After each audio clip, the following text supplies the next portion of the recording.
Quand j'entends que des personnes affirment que l'amitié entre hommes et femmes n'existe pas sous prétexte que des études ont prouvé que les hommes sont souvent attirés sexuellement par leur amie de femme, c'est comme penser que les hommes hétérosexuels perdent tout contrôle sur leur pulsion, tandis que les hommes et les femmes homosexuels peuvent entretenir des amitiés avec des personnes du même genre.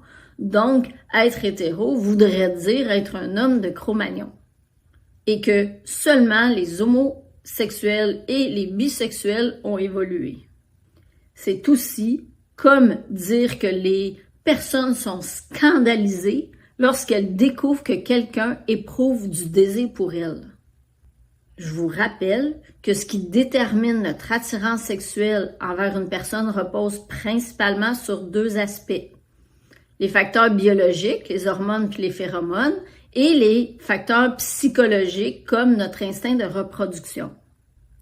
Ces aspects font appel à des mécanismes inconscients, ce qui veut dire que notre attirance ou notre manque d'attirance pour quelqu'un n'est pas décidé consciemment. Ce que l'on décide consciemment, c'est de dire oui ou non. Alors, de dire que l'amitié entre hommes et femmes est impossible, c'est comme dire que les femmes sont incapables de simplement dire non et que si elles le font, leurs amis cesseront automatiquement d'être amis, agissant comme des petits gars de 5 ans. « T'es plus mon ami! » Moi, je pense qu'il existe des hommes adultes. Pour moi, là, cette façon de penser, c'est complètement absurde et ça revient à traiter les gens comme des robots dépourvus de toute capacité de résistance aux tentations.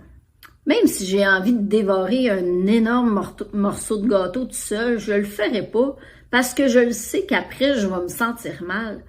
Donc, si ton ami que tu trouves désirable te dit non, tu vas pas te mettre à pleurer toutes les larmes de ton corps ou pire, lui sauter dessus parce que tu es incapable d'accepter le refus. Et toutes les femmes ne vont pas être horrifiées d'entendre qu'un homme les trouve désirables. Elles investissent quand même temps et argent dans leur apparence physique, alors, au contraire, souvent, ça fait plaisir, même si c'est pas réciproque. Personnellement, là, je trouve Brad Pitt très désirable et je crois pas qu'il se sentira offensé de le savoir et je ferais pas un scandale si jamais il me disait non.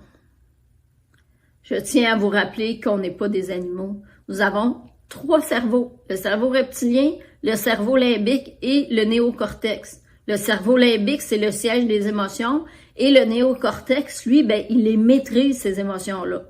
On parle ici d'intelligence émotionnelle. Je vous rappelle ici que les êtres humains ont la capacité d'analyser.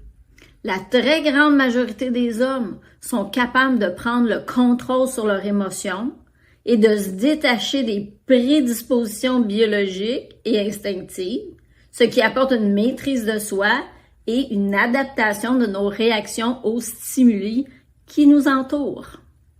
Alors, messieurs, ne laissez personne vous faire croire que vous êtes incapable de vous contrôler. Je suis consciente qu'il y en a qui sont incapables, mais je suis convaincue que la majorité le sont.